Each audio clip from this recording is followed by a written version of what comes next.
fact that I was not going to live for very long. Something they all knew. This wasn't something I knew. And since I certainly was not the person who had put this idea in their heads, where did it come from? The author I knew from high school couldn't say.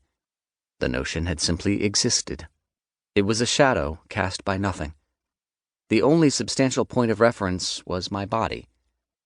In those days, I often rode in a wheelchair, but I had also frequently crossed the schoolyard on foot. I used to go out during breaks and stand around with everyone else in a circle. We would talk about our teachers. We would talk about Ulysses, too, and joust over who had read the furthest in that book. That's the kind of school it was. I thought I was just one among many.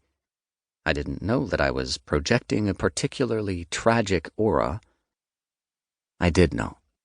I didn't have the words to express it. I am trying, now, to find them. I follow a timeline that others might have followed. I live in the same city where I grew up. I am an academic, a child of academics. I live a life like theirs. I am married and have a child with Ida, who is a woman who writes. My son has my eyes, which are my mother's eyes. His face has features reminiscent of childhood photographs of his grandfather. These are the threads that hold my life together. This is the fabric. Whenever I am recognized by someone who recalls the child I once was, a rift occurs, a rupture. The image is jarred. The life I live is displaced, briefly, by a reality that never happened. It glides past like a specter, depicting opaque but familiar images, phantom images of an alternate future that followed me until I became an adult. The recognition is followed up by the same compliment. You look so good. And it is that word, so, 2 letters at the center of a polite phrase that carries everything within it, that which could have been, that which never was. Did you get better? No, I say, I am more or less in the same shape that I used to be in, the way I was back then. My wheelchair is the same. I sometimes walk. My health is fine. But you look like you're better.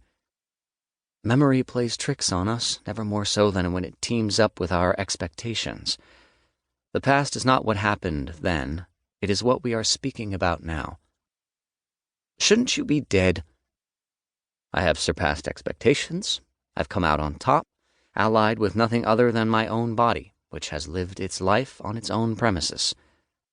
My body does not know which diagnoses it has been given, what kind of prognoses it has received, and this is good. Never tell me the odds, as Han Solo once said. This is me as an adult. This is me as a father. This is my son. He has my eyes, but not my diagnosis. He is also, in more than one way, a result of everything that never happened. Into the unknown. We do not know where we are headed. We sail in a leaking vessel, aware we are dying animals. We dream of Byzantium, bailing with all our strength. We sail together. We are Argonauts, cosmonauts, adventurers, explorers. We are on a journey. Toward the end of high school and at the start of my 20s, I lived through films. I went to the cinema on Drottningin's Gate, summers as well as winters. Once a month, on a Sunday evening, the movie was a surprise. No one knew what was going to be screened until the lights were dimmed. I stood waiting in line with friends. Weekday mornings were for press screenings. I sat alone in the half-empty cinema. I watched my way through history, from the silent film era on. I wanted to know who all the pivotal directors were, what was important. After a while, I arrived at Wim Wenders. In Wings of Desire, Bruno Ganz plays an angel, sporting a worn, dark coat and a ponytail, wandering around Berlin. No one can see him, but he observes. He listens. He places an invisible hand on a shoulder. He is present. The screenplay was written by Peter Handke. I didn't know that back then. An old blind man is named in the credits as Homer. I also didn't notice that back then. What I did notice was this.